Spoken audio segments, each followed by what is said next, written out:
ነገ ግንቦት 21 በዚህች ቀን አምላክን የወለደች እመቤታችን ቅድስተ ቅዱሳን ንጽሕተ ንጹሐን ቅድስት ድንግል ማርያም ወላዲት አምላክ እመብርሃን በደብረ ምጥማቅ በስሟ በተሠራች ቤተ ክርስቲያን ከ21 ጀምሮ እስከ 25 ድረስ ለ5 ተከታታይ ቀናት በቤተ ክርስቲያኗ ጉልላት ላይ በብርሃን መርከብ ተቀምጣ ሙሉ ፊቷ በግልጽ እየታየ ለ5 ተከታታይ ቀናት ለ5 ተከታታይ ቀናት ከግንቦት 21 እስከ ግንቦት 25 ድረስ ለክርስቲያኖችም ለእስላሞችም ለአረማውያንም በግልጽ የምትታይበት ታላቅ በዓል ነው።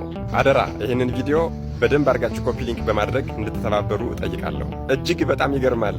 ብርሃንን የተላበሰች እናታችን ቅድስተ ቅዱሳን ቅድስት ድንግል ማርያም ግንቦት 21 ቀን ከመታየቷ ከመገለጿ በፊት አረማውያንም እስላሞችም ክርስቲያኖችም በአንድ ላይ ድንኳን ጥለው አጎበር ተክለው በተስፋ ይጠብቋታል። በዚህም ሰዓት ብርሃንን የተጎናጸፈች የልጇን ብርሃን የተጎናጸፈች እናታችን ቅድስተ ቅዱሳን ቅድስት ድንግል ማርያም በቀኝ በግራ በፊት በኋላ ቅዱሳን መላእክትን በነገዳቸው አስከትላ በየማዕረጋቸውና በየሥልጣናቸው ክንፋቸውን ዘርግተው እየቆሙና እየጋረዷት ትታያለች፣ ትገለጻለች።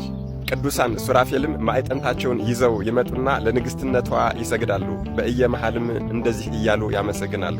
አብ በሰማይ ሆኖ ተመለከተ፣ እንዳንቺ ያለም አላገኘም፣ አንድ ልጁንም ልኮ በአንቺ ሰው ሆነ እያሉ ያመሰግኗታል። ከዚያም ቅዱሳን ሰማዕታት በየማዕረጋቸው እየመጡ ይሰግዱላታል። በመጀመሪያ ሊቀ ሰማዕታት ቅዱስ ጊዮርጊስ በአምባ ላይ ፈረሱ እየከነፈ ይመጣና ከፈረሱ ወርዶ ለእናታችን ይሰግድላታል።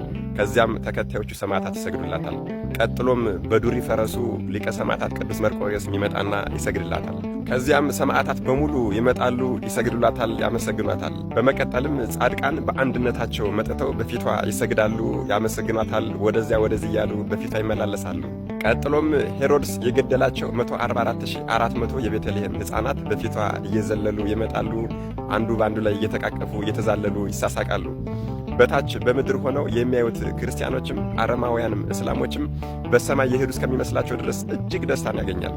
ምን ይሄ ብቻ እናትና አባቱ የሞቱበት ወይም ደግሞ ዘመዶቹን የፈለገ ሞተውበት እነሱን ማየት የፈለገ ሰው ቢኖር እመቤቴ ሆይ እባክሽ እገሌን አሳየኝ በሚላት ሰዓት ቀድሞ በአካለ ሥጋ የነበረ መልኩንና አቋሙን አሲዛ አምጣ ታሳያቸው ነበር። ደግሞ መሐረባቸውን ወይም መጎናጸፊያቸውን ወደ ላይ ይወረውሩታል። እርሷም የወደደችውን ተቀብላ ትንሽ አቆይታ መልሳ ትልክላቸዋለች። ያችንም ለበረከት እያሉ ብዙዎቹ እየተካፈሉ ወደ ቤታቸው ይዘዋት ይሄዳሉ። እናታችን ቅድስተ ቅዱሳን ቅድስት ድንግል ማርያም እንደዚህ እየሆነች ለ5 ቀን ተከታታይ ለእስላሞችም ለአረማውያንም ለክርስቲያኖችም ትታያቸዋለች።